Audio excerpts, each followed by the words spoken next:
for the entire morning, and there will be two last talks at the beginning of the afternoon. You will see that the information is very rich in terms of diversity of contaminants, such as the pesticide, hydrocarbon, antibiotics, but also in terms of functions, such as the nitrogen cycle, the antibioresistance, and etc. And also in terms of environmental conditions, since we will travel from urban contamination to cultivated soil, aquifer, but also seawater and sediments. I have the privilege to introduce the keynote speaker, Sara HALLIN, who is a professor at the Swedish University of Agricultural Science in the Department of Forest Mycology and Plant Pathology. She is internationally known for her work on the ecology and genomics on denitrifying and nitrous oxide reducing microorganisms. Her research spans several environments and systems, including different terrestrial ecosystems, such as agricultural soils, Arctic soils, and wetlands, and but also in aquatic environment and engineered systems. So Sara, we are all ready to listen how much the nitrogen cycle is impacted by the human activities. So the floor is yours. Thank you.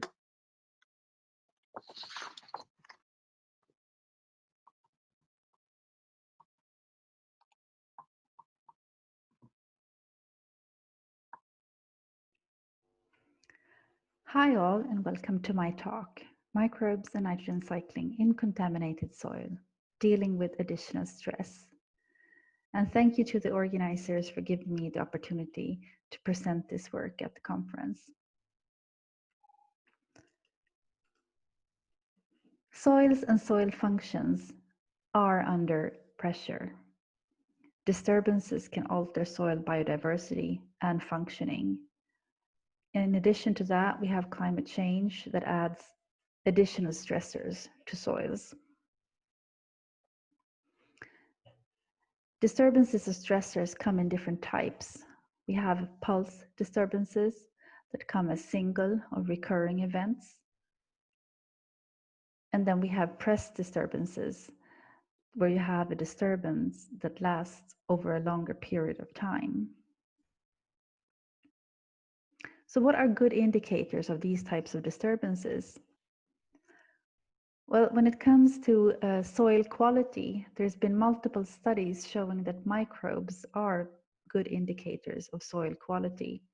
When assessed in relation to other types of bioindicators, they typically score high, as exemplified from this study. Here you can see how microbial communities respond to C to N ratios, and what we see here is an indicator species analysis, and we can see some quite strong patterns. So some can, like the acidobacteria, we can see that they increase with increasing C to N ratio, whereas, for example, the chloroflexi, they decrease with increasing C to N ratio. So that's one way to use microbes as indicators or search for indicators. Soil functions have also been used as indicators of disturbances. And here you can get a direct response on a specific function or the microbe performing specific functions. And one of these functions, or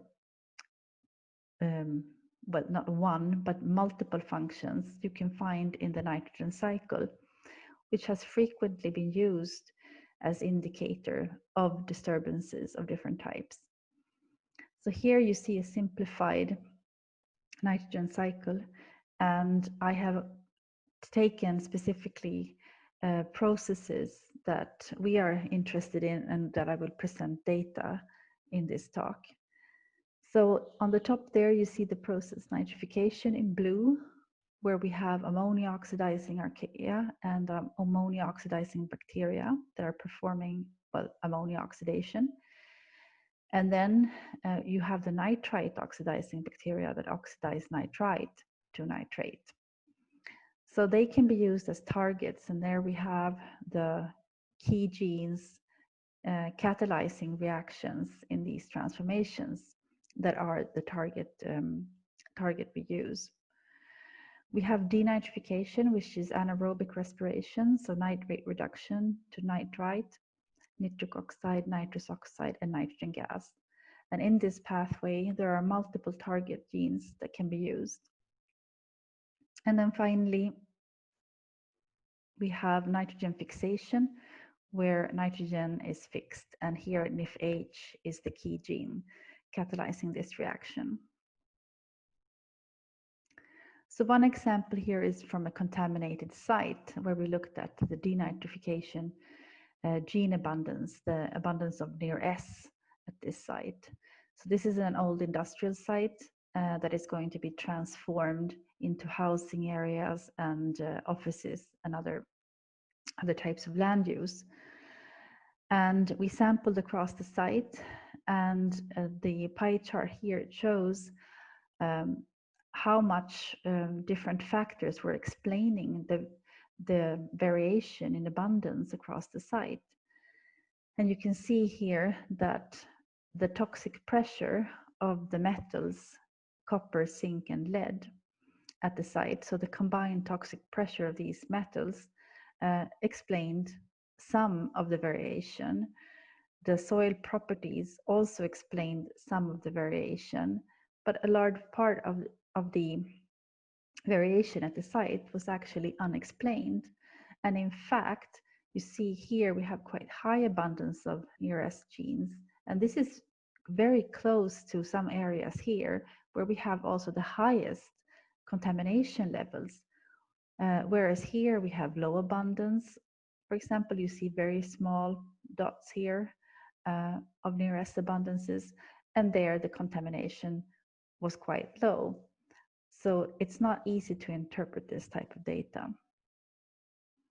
At the same site, we looked at genes that code for nitrous oxide reduction, ammonia oxidation, and nitrogen fixation.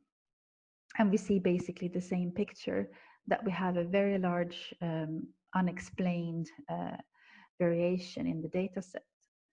However, instead of looking at absolute abundances, where we have the gene copies per gram dry soil weight, we can actually look at the gene abundances per nanogram extracted DNA. So basically the relative abundance, and here we can see that we actually can get a bit more information. So we can explain more of the variation in relation to toxic pressure and also interaction with toxic pressure and soil quality. And we have a smaller proportion that is unexplained.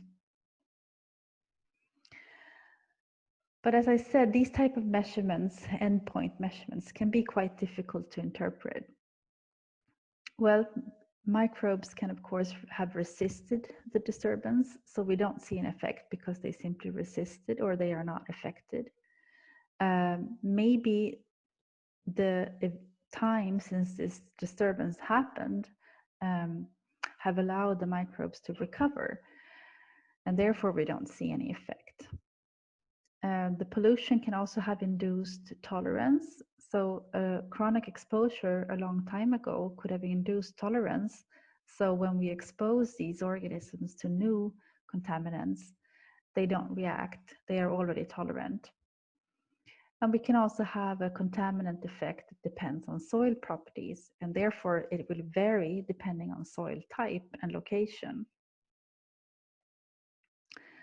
So to get a better understanding, we set up a mesocosm experiment, and the rest of this talk is based on this experiment. Here we looked at the effects of copper and pH. And the aim were to look at these effects of the contaminants over time. Is the contamination effect, do we have an increase of the effect or a decrease over time? And also, if we have a contamination legacy,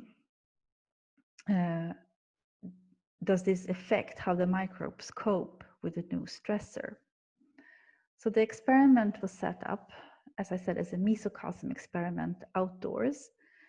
And we had soil columns indicated like this. And we had references, of course, and then we had 3 different contamination levels of copper and 3 different contamination levels of pH. And the values shown here are the low molecular weight pHs. So we had 2 different soils also that differed in soil type. And then we set up the experiment at a field on campus. And the experiment started in summer 2016, where we had our first sampling. And then we sampled in September the same year. And then the last and third sampling was in October the year after, in 2017. So if you look at the bacterial diversity, we can see that we have an effect of the diversity. And it's in relation to the contamination level.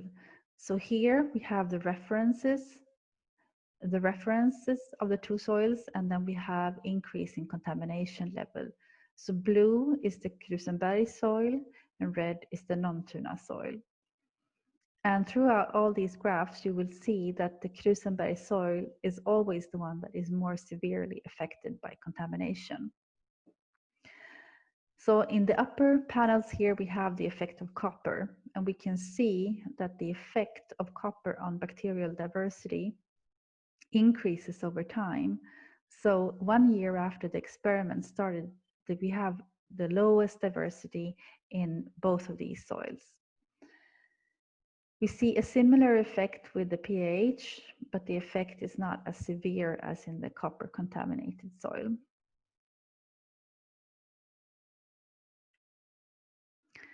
The community composition was also affected by the contaminant. So here you see 2 ordinations, NMDS plots of the 2 soils, and the contamination level and the contaminant. So the copper are the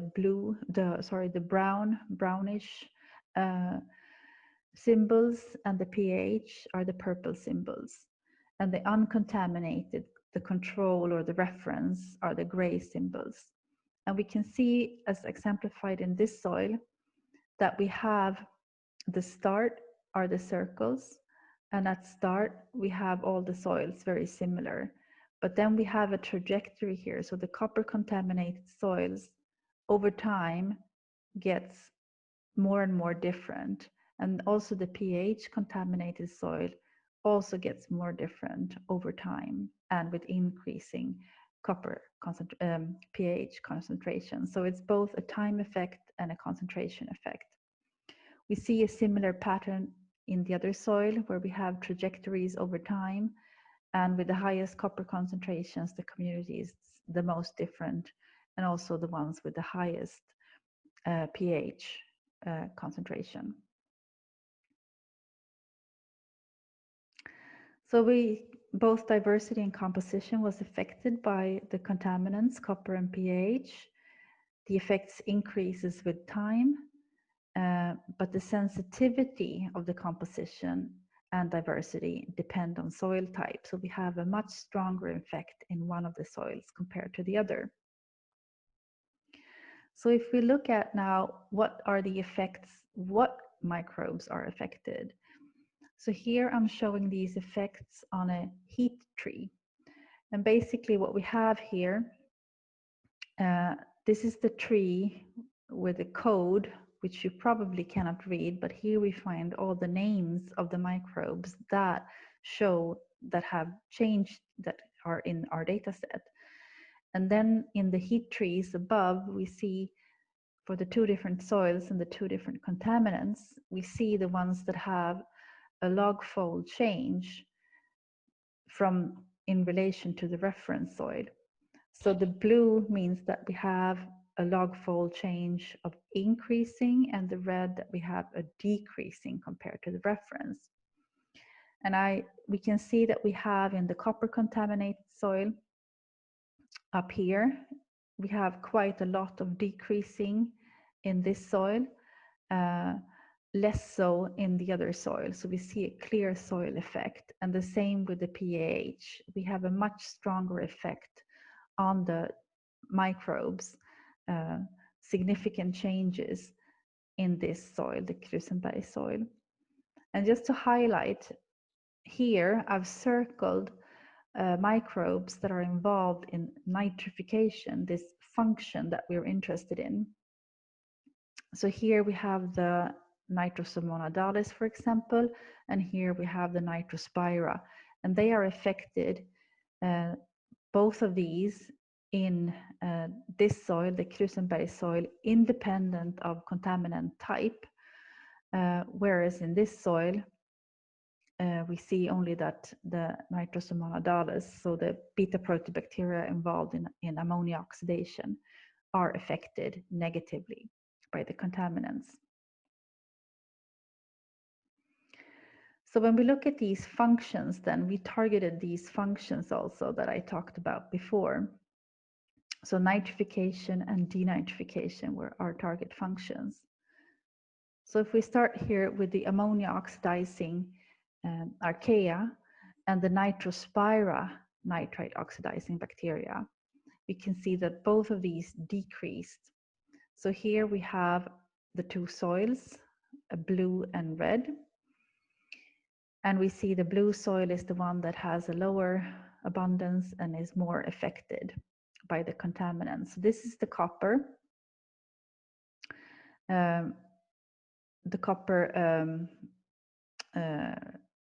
Contaminated soil, and here we have the pH contaminated soils. And we have increase in copper and increase in pH concentration. And we can see over time that we have a stronger effect with time on the ammonia oxidizing archaea with both type of contaminants. If we look at the nitrite oxidizers, we see a similar effect. We have an increasing effect of the contaminants over time. When it comes to their counterparts, so the ammonia oxidizing bacteria and the nitrobacter type of nitrite oxidizers, they were not affected by these contaminants. So it's not just on the function that is affected, it's also who are performing this function that we can see an effect.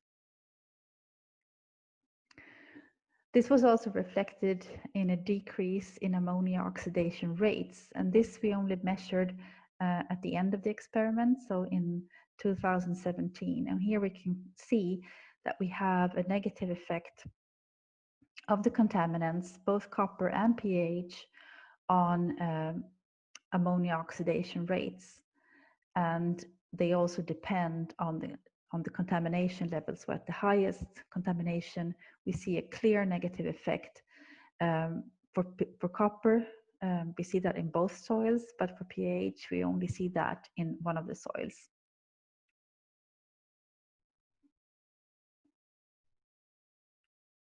If we look at just exemplifying when it comes to denitrification, I just plucked out the copper effects on denitrification, the near S gene, and here again showing variance explained. And if I just compare June, which was the start of the experiment, and October, which was at the end of the experiment, we see that the contaminant copper is explaining more of the variance at the end of the experiment compared to the beginning. And we also see this interaction effect of soil and the contaminant. So we see this effect that has increased over time. But instead of looking at these indicator species or indicator functions, one can also think about targeting the ecological processes that are underpinning specific ecosystem services. So possible targets could instead be to look at the resistance and resilience of the microbial communities. So basically, how do communities in contaminated soils respond if they are subject to an additional disturbance?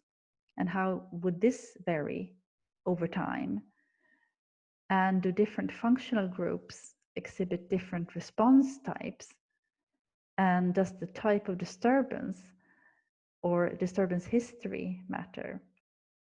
And can we keep functions even if communities are changing?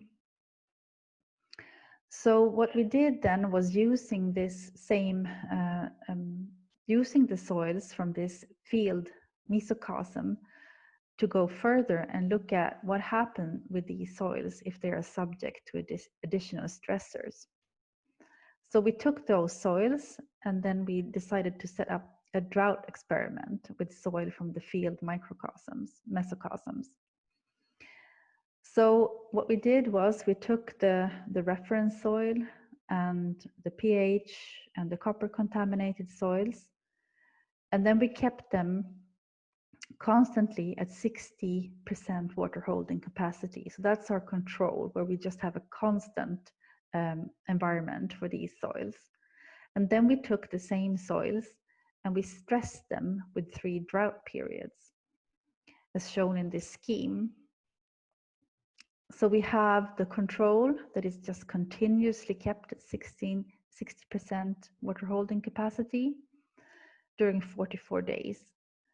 And then we have the other soils that have first 2-week equilibrium, and then we have a drought where we force down the water holding capacity to about 15%, and then re-wetting, and then we have a new drought, re-wetting, a new drought. So 3 drought periods. And then we end with a 40-day recovery period where they are the same as the control with 60% water holding capacity. So if we look at the functions, so now again looking at nitrification as our target functions. We are not completely done with this data, so I show the activity that we measured. So we measured potential ammonia oxidation rates. And then we calculated the resistance index. So basically, we looked at the difference between after the recovery, after the drought phase, how had compared to pre-drought at each cycles, these 3 cycles of drying and rewetting, and calculated how it had resisted compared to then the control. And what we see here in one soil, the Krusenberg soil, we see that the resistance index is decreasing over the drought cycle. So cycle number 1, it's not different from the reference or the pH contaminated soil, but in cycle 2, clearly a significant difference. And then after the 3rd cycle, the ammonia oxidation rates were significantly different from the control and the pH contaminated soil. However, in the other soil, there was no effect. So potential ammonia oxidation was not resistant to drought stress in copper contaminated soil. It did not recover within 40 days, so showing low resilience. And it was soil dependent, since this effect was only observed in one soil. There was also effects on the community structure. So we sequenced the communities in each of these drying, rewetting cycles, and also after the recovery. And what we can see is that also the reference is changing.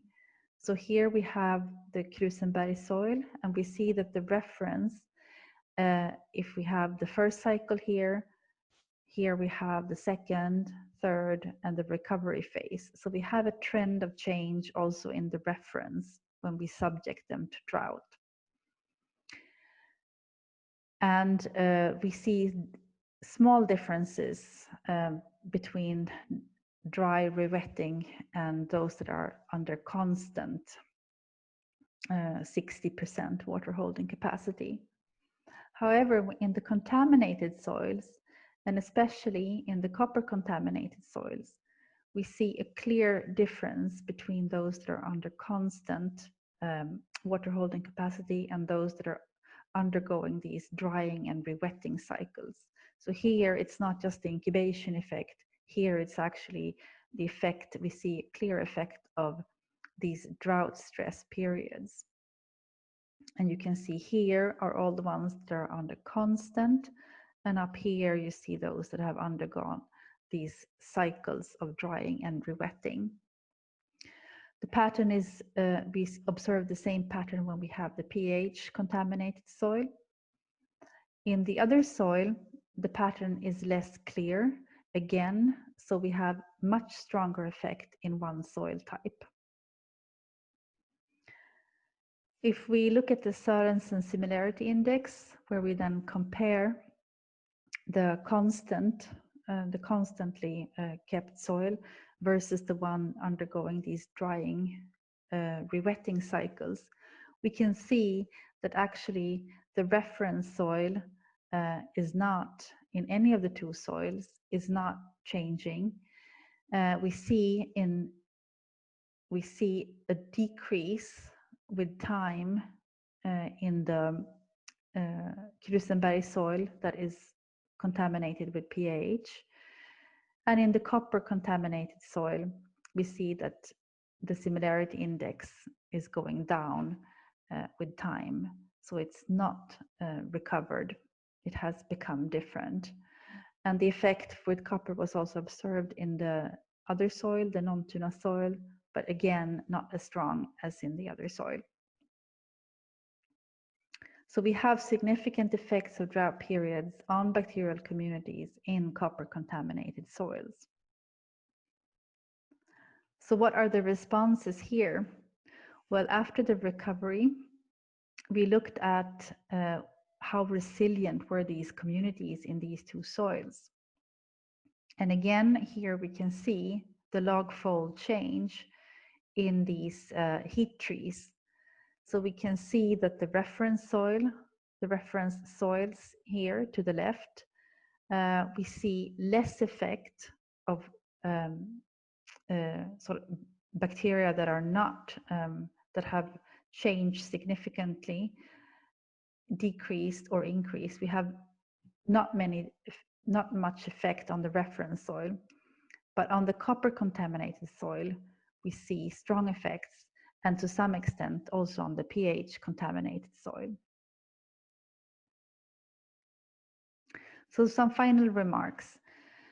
Microbes can indicate environmental change, but soil factors commonly override effect of contaminants, making it difficult to interpret when you do field surveys. Functional information can be more relevant than taxonomic information, but ecological functions could actually be more useful than the actual microbial functions used as indicators.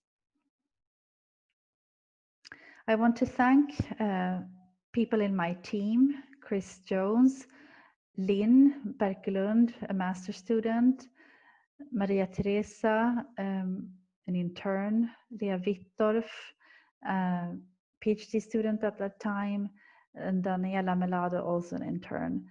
And the whole Applicera team, it was a project team, and we set up these field trials together and have measured a lot of other things in these experiments that I have not talked about today. And I also want to acknowledge the funding for this work. And thank you for your attention.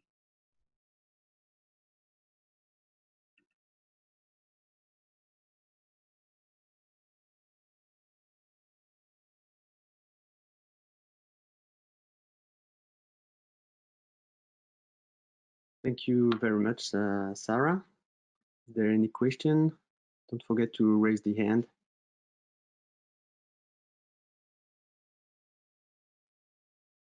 There is a question from Carmen in the chat box. I think that Carmen, perhaps you can turn on your microphone if you're connected.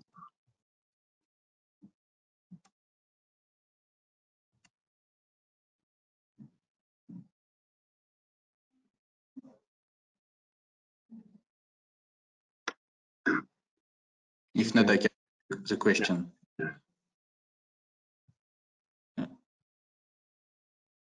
There was a question from, if Carmen doesn't manage to put her microphone, there was a question from Aurélie first. So if you can activate your microphone already. It seems that it's working now, sorry. Okay, Carmen, sorry. Okay, go ahead, Carmen. But it was just a very simple question. Thank you very much, Sara, for your talk. It's really very interesting, and for me, it's been very enlightening. So I appreciate it a lot. And my only question, that's why I put it in the forum thinking that it was too simple to ask you, but sorry about that, is that I didn't get the difference between the two types of soils. And I don't know if there is a difference or if you said it, but I really didn't get it. Sorry. Okay, can you hear me? Yes. Yes. Well, it was very fast. I just presented some soil data comparing the two soils, but they are different soil types. They have different C/N ratios, different pHs, different clay content. So yeah, it's different soil types, but both are agricultural soils. And there is a difference in the amount of organic matter in them? Yes, well, not very much. They are quite similar in organic matter content, but one has a bit more nitrogen, so the C/N ratio becomes different, 12 in one and 10 in the other. Okay, because I was wondering if the amount of organic matter could be important, as yesterday we hear some talks where the amount of organic matter was really important for the response of the soils. Thank you very much again. Okay. So there was a question from Aurélie first. Aurélie? Yeah. Hello, thank you, Sara. It's Aurélie Sebron from Nancy.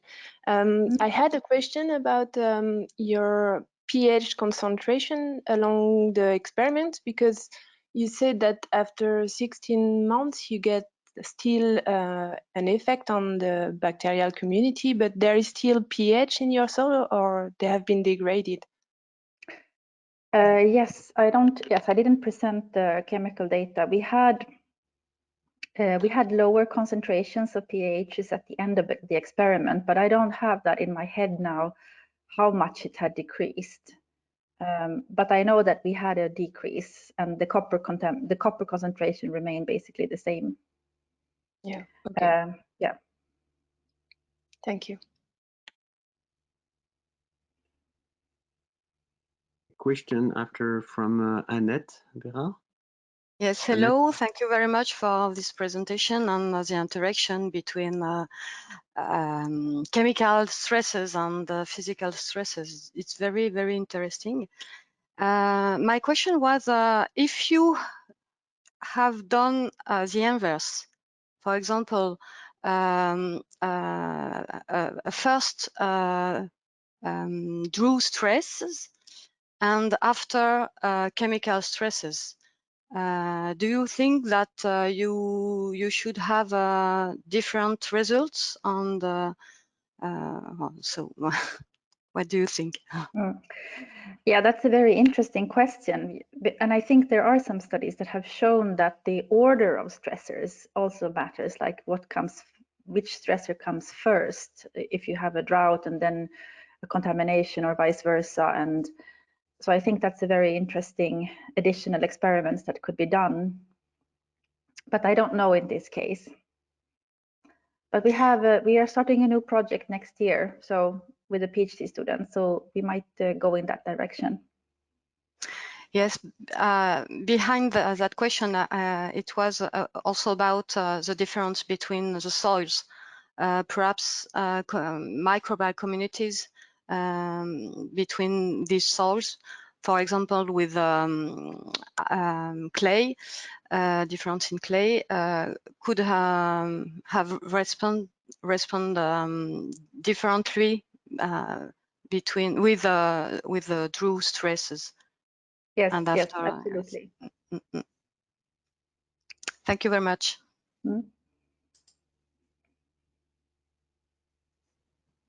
Jean Martins, can you activate your microphone? Can you hear me? Yeah. Yes. Yeah, thank you. Thank you very much, Sarah, for this very nice talk. I have a question about your the study you conducted with the 3 drought periods. The question is, were you able to determine if the impacted populations, the populations that were impacted by copper, were the same with and without the dry periods, with your very nice phylogenetic trees you showed us? So no, they are not the same. So the question was if you said that if they were the same in the drought versus the control, well, yeah. With the same, yeah, with the one stress or 2 stresses, because actually you had you expose your soils to 2 stresses successively or simultaneously maybe. And so the question is, where was the impact of copper the same in the 2 conditions? Were you able with your tools to observe that? No, they were different. So I mean, we had these, I only showed part of the data, but we had, I mean, we looked at the community composition after each drying, rewetting cycle and compared that with the one that had been continuously kept at 60% water holding capacity. Because of course you always have a change over time when you incubate the soil. So we always compare to the reference at the same time point.